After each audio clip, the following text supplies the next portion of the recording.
This is what I wanted you to do, record the whole thing. It wasn't for the dedication. You want to do this? It wasn't for the dedication of our members who saw an opportunity to improve our city. I don't think they would be standing here today.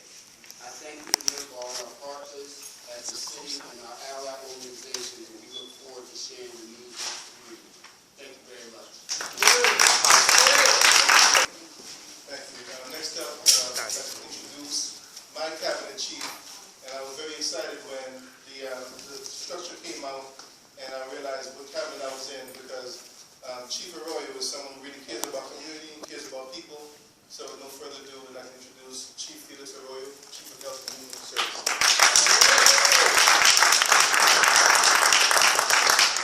Thank you. Just want to very quickly shout out some of the other colleagues of mine from the city who are here today. Ann Jones from the Boston Public Health Commission is here with us. If I missed you, I apologize. I see Bill Kessler and Vivian Leonard who walked in the door from Human Resources for the city of Boston. And I also see Keith Williams from Small Business and Small and Local Business for the city of Boston. In addition to, really who I think is, as far as on the city side, the expert on this issue and what we're going to do here, Dion Irish from Fair Housing Equity, and I see Leon Graves from the mayor's newly created safety initiative as well. I not only mention them because every time I mention them, they all pledge to buy me a cup of coffee. I mention them because it's to show the commitment that the city has and that Mayor Walsh has to this initiative that he would bring all of us in one room right now. First, I'm going to apologize for his inability to be here. In the beginning of his first term as mayor of the city of Boston, the schedule just gets overpowered, and so frankly was double, sometimes triple booked. We apologize that he couldn't be here, but we hope we made 4 substitutes that you would get the sense from all of us in the room today how important this is for the city. Dion, who I have the honor of working with, was nice enough to write talking points that he just watched me fold and close, which makes him probably a little angry. Really what this is about is allowing for everyone to have access to opportunities. This is about saying that when our tax dollars, all of our tax dollars, go into and investing in these neighborhood businesses, many of them really great businesses, that we're saying to them, give those who live in the city of Boston an opportunity. Give those who live in the city of Boston to do. Give those who live in an opportunity to walk in without a stigma attached to it. You make a predisposition about what they're capable or not capable of. And give them an opportunity to provide for their families. That's what this is all about. There before the grace of God go out. And why I can say this is important to our new mayor is because that's his story. He's very open about the mistakes he's made in his life. He's in recovery, an alcoholic. He knows that he's needed second and third chances, and he wanted to be the mayor today if that means us. And that's why this is important to him. This is why we're pushing this now. I want to take an opportunity to thank the Boston Workers Alliance and the Boston Staffing Alliance for being there and pushing and pushing and pushing, and sometimes maybe feeling like you were pushing and it wasn't being felt. I hope today feels like a day where you know that the work you all are doing is clearly heard, and that the scream was heard and was understood. I want to thank a man in the room who the lead sponsor of this ordinance back in 2006, and in fact is only now really seeing the potential of its full implementation. That's Councilor Chuck Turner, who will right now.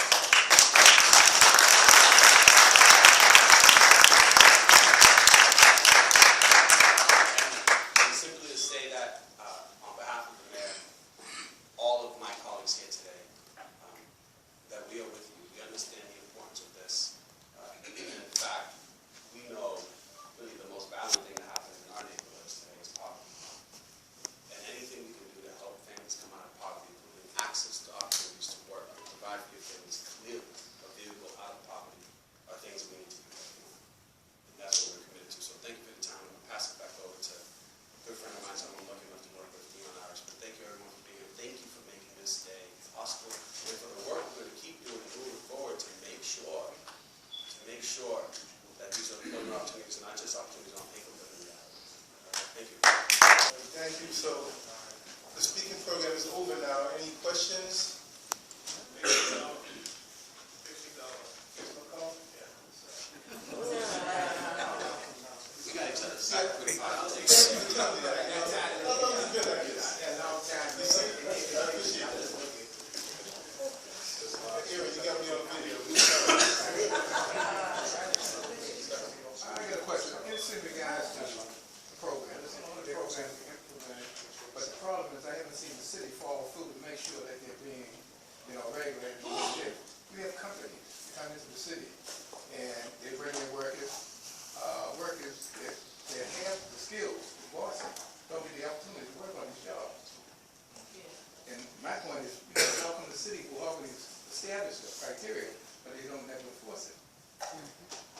your point is a good point. That you can have the best policies in the world. The follow-through is what makes the difference, and we're committed to the follow-through. I can tell you that Mayor Walsh is, and I can tell you personally that I am. I've been with the city for quite a few years, about 19 years. Most of it with inspection services, and anyone who's worked with me in that capacity knows that if I'm involved, I'm big on follow-through. And that's what I'm bringing to this new opportunity, and I was very happy to sit down with Aaron and Brother Sunni Ali and the rest of the BWA team to move this along, help to identify, hey, we need to make this thing work. And today is a step forward in making it work. It's not the end, but the commitment stand. So, is somebody in the city going to be aware that there's an agency might have to put in place to ensure the opportunity for individuals who live in the city of Boston? Yeah.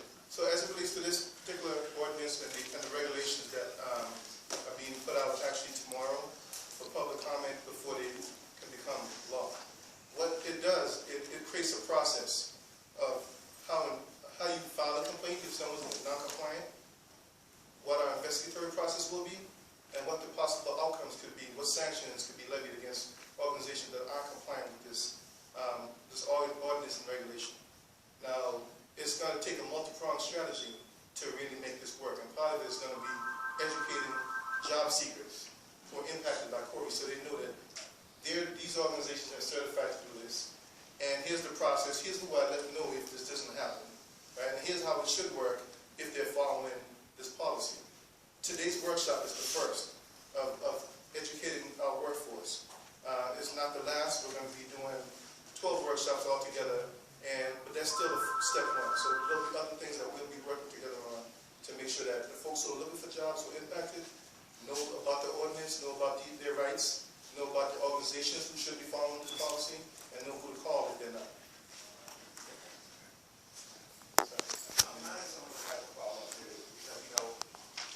Thank you, Mr. Chairman. Like you said, just go.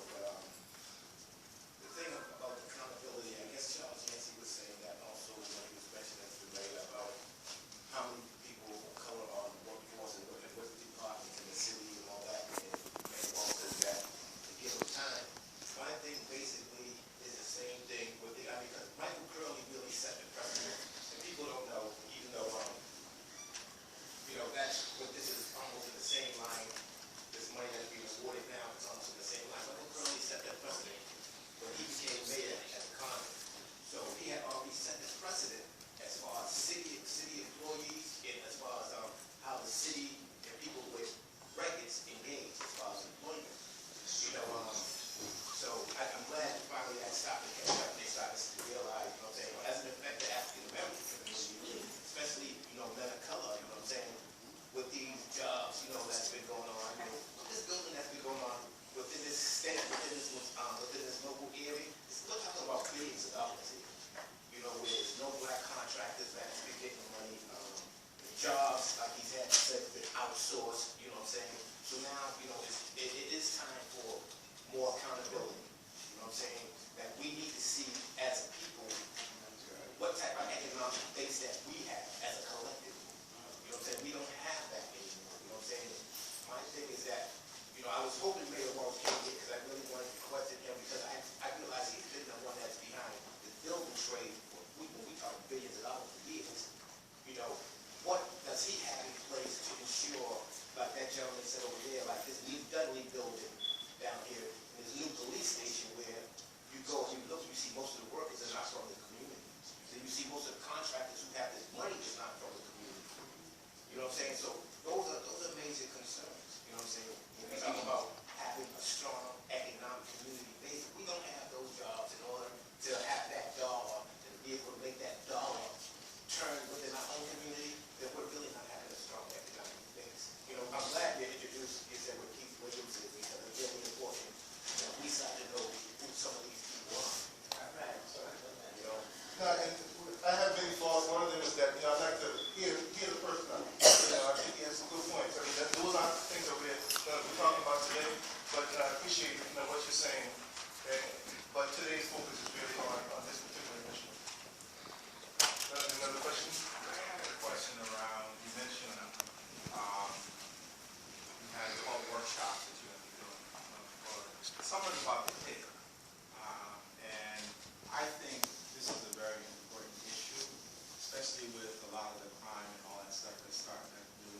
the city saying, here's the pace, here's what we're going to do.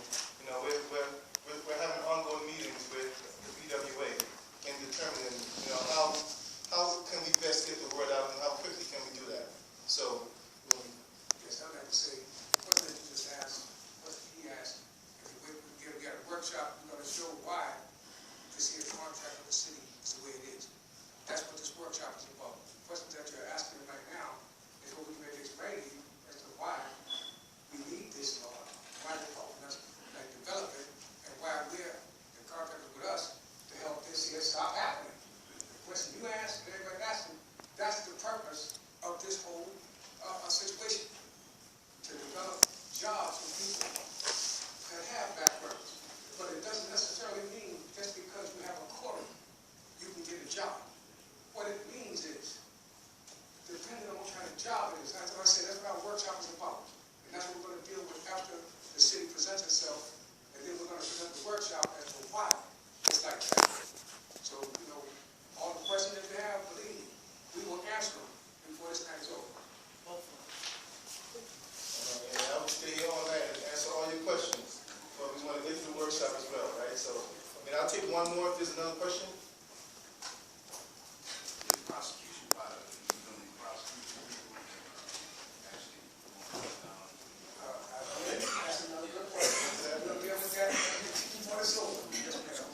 Is there a proactive part to this? For example, some of the reporting on these young people who haven't really worked before, if they go to work for a business, can the business get support in helping them adjust? Or can the new worker get help adjusting? In other words, is there going to be somebody there, or is there any structure to help people, you know, who are very new to the job market, have been in other activities before, now they're trying to adjust to this. If the business wants to hire them, the business might be a little nervous. Do they have some place to turn their support, or does the worker have a place to turn their support? Again, I would say, the reason why we're here tonight is yes, we're going to answer that question too. Concerning why the city has come together with Western Baptist and the contract to work against priorities, work with priorities on why people with backgrounds are not being hired by the private sector that has a contract with the city that says that they should be hiring people for the exact same reason. If they're hiring people with practices, that's the exact same reason as the way the city does it. And they haven't been doing it. And that's the reason why this is happening tonight. So the question that you would like to ask, we're going to answer it. Everybody will wait and let us get to our orientation of what we're going to present. Well, answer these questions. We've been working with the city for over a year. Back and forth, get stuff done. And we're not done yet. So, you know, we'll turn it over, we'll segue now to the workshop. So I appreciate everyone's time and attention. All right. Thank you very much, Mr. Irish. Everybody, Mr. Carroll is here. I really appreciate everyone here. Members, ladies and gentlemen, I really appreciate you being here. It's awesome to be here. My name is Sunni Ali. I am the chairman of the Criminal Justice Committee for the Boston Commercial Alliance, and also to the Board of Directors for the Boston Commercial Alliance. And we've been in negotiations with this city over a year concerning this particular ordinance that says that the city of Boston has certain hiring practices that everybody that has a contract with the city of Boston has to use the exact same hiring practices as the city of Boston. There are thousands of people on the payroll for the city of Boston, with CORIs, people that have been in prison, people I've been time with. I know them. I see them in crack all the time in the park. But the hiring rate for the private sector that has contracts, that gets money from the city of Boston, that gets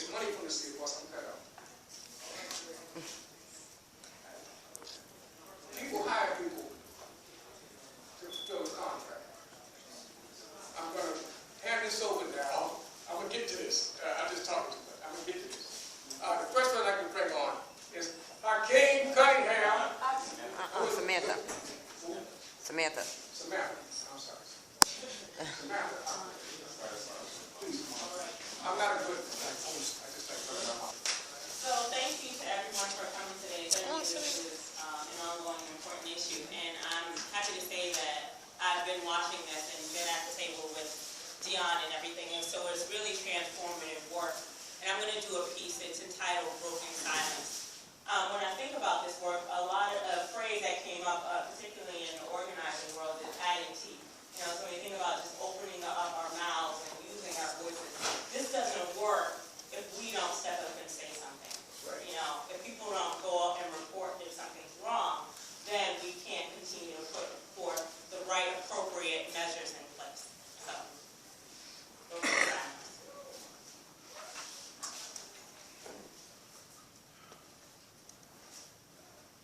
Am no alcoholic, but know the first step is admitting it.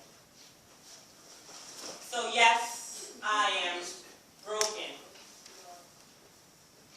Silence. And this voice is my evidence. This stage is my residence. These words are your beverage and your minds are my leverage, because I'm trying to get inside as if you were my mother and I was Oedipus. For there too is much irony behind this iron curtain. Realizing that one must assume obligation before obliviously observing. Individuals deftly dance in dead air, becoming vulnerable to no boundary. So I feel like I owe me, I owe them. At AE, I owe you like vowels, giving light to sound. I am that tree in the forest falling. Do you hear me? Only if you stick around, only if you are listening, are you listening and decide not to run. Because only afraid of the beast that is in you, so can no cat get your tongue. Coruscating cerebrum, cerebellum of a preeminent posture, procreating with your medulla oblongata, tired of one-liners making you say, I gotcha. Claiming this be harmony, but never took us to an opera. Why? Found the sweet words when we could fabricate vanilla. Impersonate on every instrumental instead of reviving the roots of a cappella. Awake our antennas, write so hard to our hands and wear your own Indian hennas. Soak in adrenaline static. So even when you called me a dog, I knew I had a right to be dogmatic. I had to question after they said I was only to be seen, and question that scene until I excreted Socratic. Who, what, where, when, why was my demo? But they couldn't accept it. No, just too democratic. Because if you happen to experience more elusive existing than possibly this piece, it's just too demographic. Too many points you'll find you cannot graph it. But these bars for your exam before you can practice the law.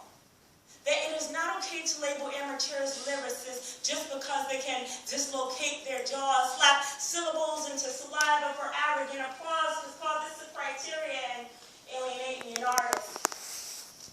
I converse to confess, to conjure, to connect. I am a walking catharsis, ruining the reputation that to release is rocket science, but rather re-examining the repercussions of not resurrecting your silence.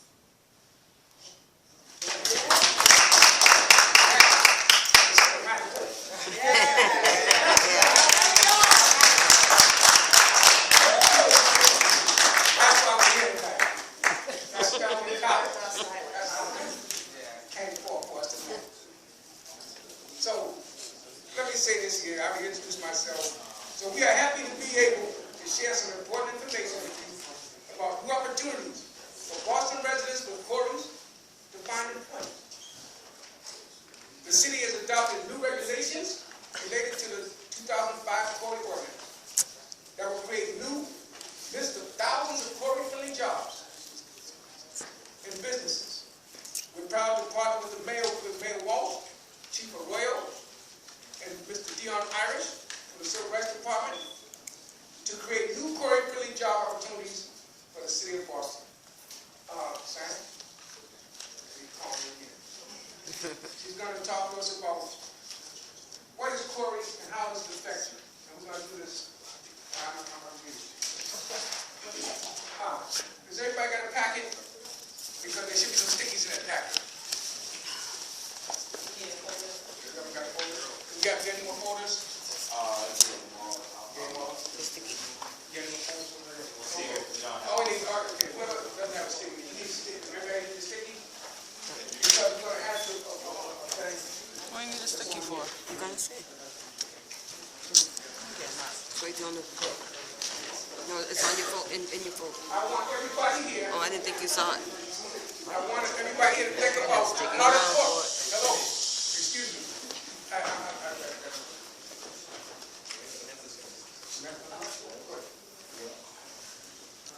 So my name is Samantha Quinn. I've been working for the Boston Workers Alliance for about a year and a half now. And I've been working with individuals, seeing how CORI impacts them not only on an individual level, but at a family and community level. So in your package, each person should have 3 post-its. You can look inside right now. I want you to pair up with someone next to you. So we can look around real quick and find someone to pair up with. Okay. All right. Everybody got a pair? Raise your hand if you don't have a pair. Okay. Whoever doesn't have anybody there, I'm ready to just give to the next person side. We have no pens. Okay, you need pens? Nobody has pens. We'll get some pens. Okay, with that. So I ain't videotaping this thing. You should have 3, each person should have 3 post-its. How? Think about how does CORI impact You gonna write at for me? an individual level, at a family level, and then at a community level. And that's what You was these for the meeting, but it's, no, you represent. weren't. So I at wasn't an for the meeting. individual level, at a family level, and then at a community level. And then afterwards, you're gonna choose one person to come up here and demonstrate for us and place a post-it on the circle to indicate how CORI affects every level. So I'm gonna give you about 5 minutes to work with. We got like 3 minutes. Yeah, right on the post-its. These are just to generate ideas. Those who do not have pens, please raise your hand. Homeless, I'm going to court tomorrow for eviction. That's where my state here. Yeah, we'll tackle one more. Where's that? Is you? He got community over here. Community,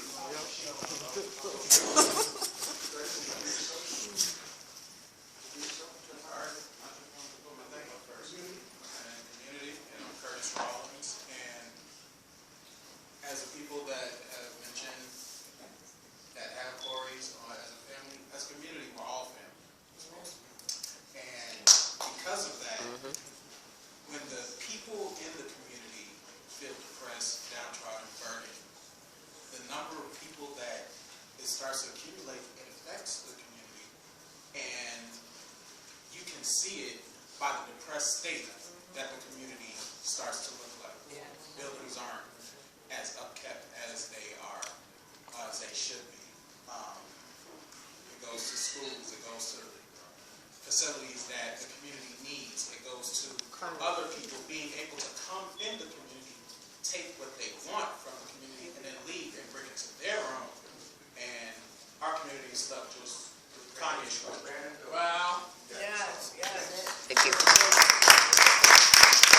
Clap for me. So thank you to everybody who came up. And as you can see, CORI just affects us at every level. So that's why you all being here and understanding CORI reform, making community stronger and Here. having good jobs. So that's why we're really here. Are you going up next? So why you give me this? On that night. Hold it back on. I was gonna keep this going on.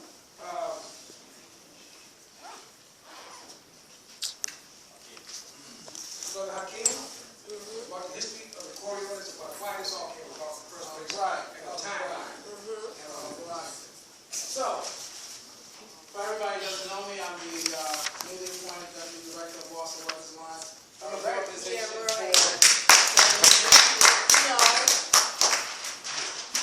and we're going to talk more so about what the ordinance actually means, right? Now, in 2005, the CORI ordinance was passed on City Council Chuck Turner, Madison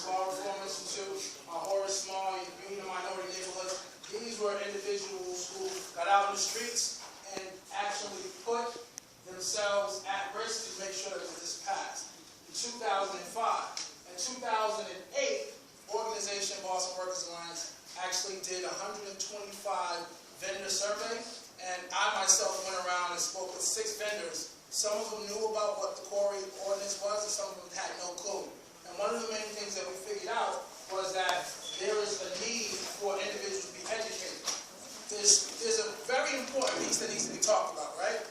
There is a 2 or 3 year cycle contract that city vendors get, that they sign off on documents making themselves aware of the fact that they understand what CORI is in relation to their contract. They're supposed to hire individuals from the neighborhood, like me and you, to work on those contracts and also have opportunities for people with CORIs to be a part of the workforce.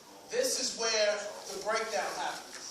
In 2010, we said the city's not moving on any of the city level CORI, so we moved to a state CORI reform campaign, which we won regulations in 2010. And with the help of all of you who came out in the masses in 2010 to get the state CORI reform passed. In 2012, the city CORI advocacy actually took place with us, where we started to say, okay, now that we've won on the state level, let's go back to the city. Let's figure out on the city level what we can do. Me and Aaron and Samantha and Sumi, we went back and forth for about a year and a half, and we had a CORI ordinance enforcement campaign where we actually sat down and we figured out, what is the problem? The major problem with the city is this. There are non-sensitive positions that anyone who has a CORI should be able to apply for. The city is not making that information available to regular people like me and you. And there's nothing wrong with that. We had to figure out a way to address the issue. So what we came up with was, we proposed education. Very important for people like you and myself to be educated what the issue is, right? Now that we know what the issue is, we know how to address it. So in 2014, working with Dion Irish, Dion back there, and others like himself, he's helped us understand that we need to work together, community and grassroots organizations, and also the city, to come up with proposals and mechanisms to actually address the job issue. So in 2014, new CORI regulations have been passed. That means that non-sensitive positions, and I want everyone to understand this, there are thousands of non-sensitive positions that people with CORI can now apply for and can go online and find jobs that you don't have to worry about background checks while going through the interview and the actual process of trying to get hired, which makes a big difference, because now there are these types of jobs that my brother here and other brothers can actually say, listen, I ain't got to worry about interviewing and getting turned down, because now they're going to make that information available so that you can actually apply. Sisters too, there are jobs that the city will actually have available for you, so you can go from A to Z and never have to worry about a background check being done. This is the ordinance timeline. If anybody needs coffee or donuts or tea, it's over here on the side. Thank you. Thank you. You know what? I'm back up here for motion, my brother. Thank you. Besides that, next person, we're going to talk about exactly. I caught it. Yeah, I'm supposed to be here sooner.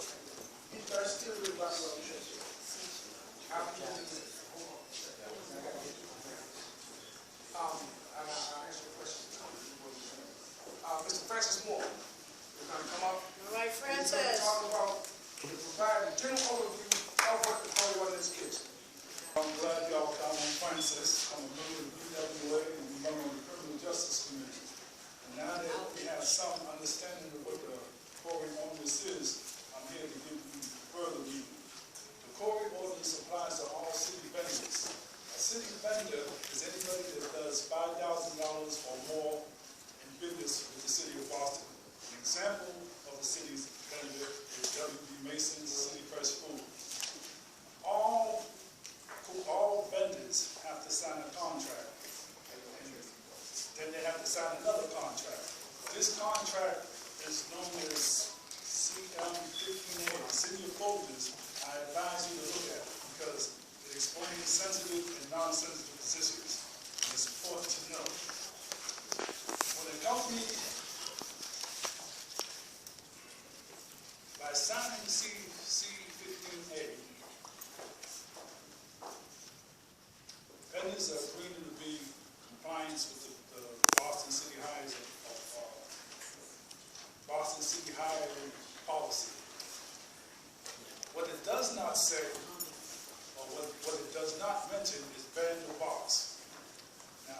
the box, before I get into further with this, how many people ever applied for a job and said, have you ever been convicted of a crime? What did you answer? Yes. So what do you think happened to your application? 13.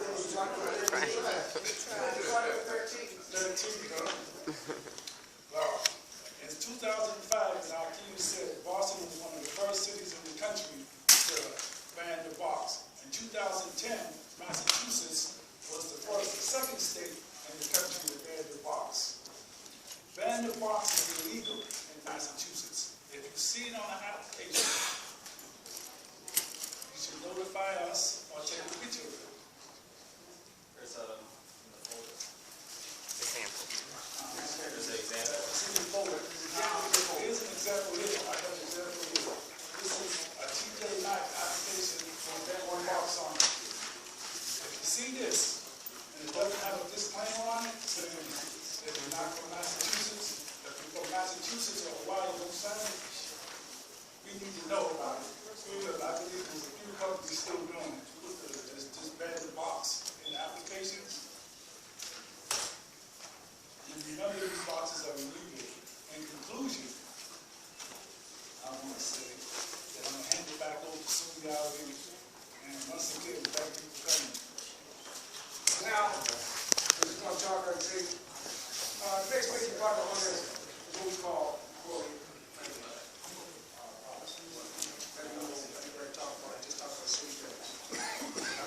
We're going to play a game right now. I want everybody to pay attention to what we're doing. Because this game, like, anybody here watch Jeopardy? We're going to talk about what is CORI friendly, what is sensitive and non-sensitive job. Tell us what a sensitive is. Okay. Let me just say that what it is. The law says that they can only do CORI checks for sensitive positions. I'm going to get to that. Sensitive positions are defined as jobs that, one, has unsupervised contact with the vulnerable population. I'm going to explain that. And if whatever, you deal with large amounts of money. I'm going to explain that too. So, vulnerable populations are defined as children, elderly, and disabled and mentally challenged people. That's what's called a vulnerable population.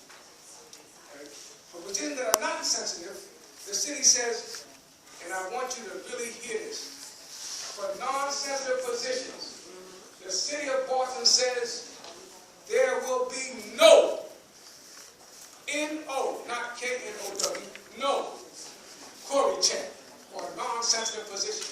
That means the private vendors has to abide by the same code of ethics. And that's why we're here today, because they haven't been doing it. So we're going to play a game here right now. We're going to talk about sensitive and non-sensitive positions that you can apply for. And there's so you have to have a certain understanding, so we're going to do a little Jeopardy here. All right? So our first one will be a librarian. Is this a sensitive or non-sensitive job? Who says it's a sensitive job? One. Oh, yeah, please. Whoever says it's sensitive. Who says it's a non-sensitive job? You got your hand up, hands up. So, what is it? It's a sensitive job. Who said it was sensitive? Why is it sensitive? You can't take it up. Correct. I got you covered. So that's a sensitive job. So now what we're trying to do is try to give you some understanding on the kind of jobs that you can apply for and those that should let you know that there's a red flag that's going to come up if you have a certain kind of CORI. Outside of that, these jobs are the next one. Administrative assistant for the city of Boston. Non-sensitive. Sensitive, who says sensitive job? Who says a non-sensitive job? And what no, it's an administrative assistant for the city of Boston. A secretary, like I've been administrative assistant most of my life. So don't listen to the secretary when he's doing women. So it's a non-sensitive job. Why would it be a non-sensitive job? Oh, because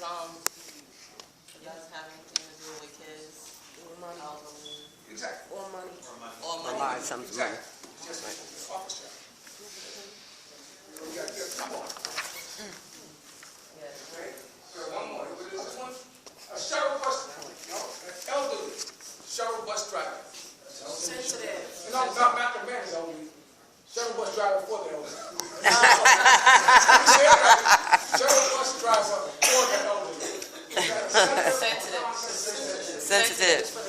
That's my sensitive. Why is it a sensitive position? Elderly and disabled. Yep. Sensitive job. Oh, y'all know what y'all been check, y'all getting paid. We have one more.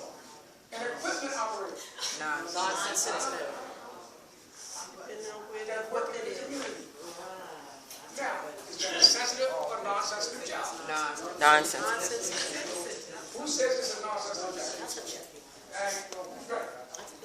Non-sensitive job. Because regardless of where they're working, they're always supervised. And that's what I'm saying. These are the kind of things that the city has worked with us to, it sounds simple, but it's extremely serious when we're sitting here unemployed. When everybody you see around you got talent, when everybody around you that has experience, that has a life or trying to get a life, can't get a job because these simple little things we're talking about. Always remember that the CORI, if you do not apply to have it taken off of your record, it will always be there. All right, just let me go on. How do I use the CORI to find a new job? Here we go. And Bill Kessler will explain. Bill Kessler. I'm the Assistant Director of Human Resources for the City of Boston. I'm pleased to be here today. I think it's a great opportunity to speak with folks directly. And I'm very heartened to know that a policy that we in the city, for our own employees and our own employment purposes, have been implementing for over a decade now, and which the ordinance is speaking about references and says others who do business with the city need to follow, and that is going to be some teeth put into that ordinance to make it happen.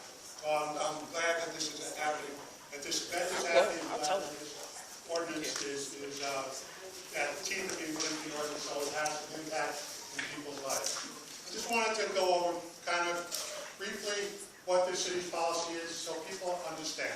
And if there are any questions, please, just interrupt and let me know. So the city does not discriminate against people on a basis of criminal record. So we have this right on if you go to our employment site, we have a non-discrimination statement. Every company has a non-discrimination statement. There's laws that they can't discriminate on the basis of race, of sex, of religion, those kind of laws. So we have all that. We also have ex-offender status as a point that we cannot discriminate against.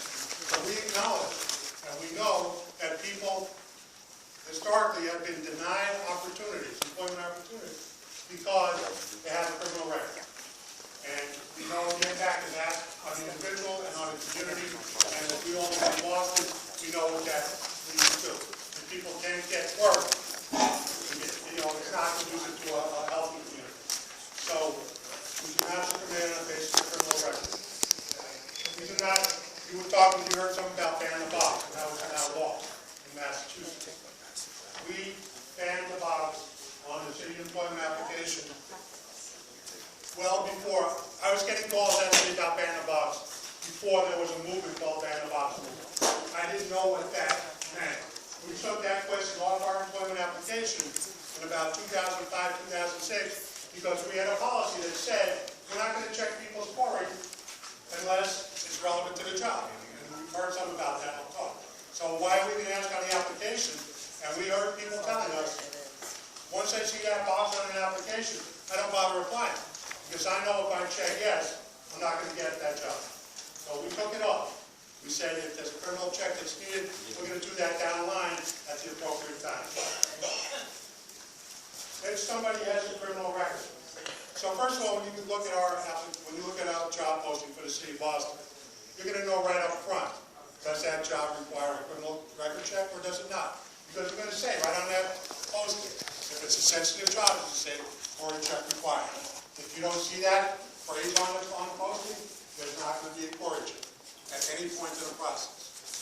If you have it, but you don't want to discourage people just because you have a record, that doesn't mean you shouldn't apply.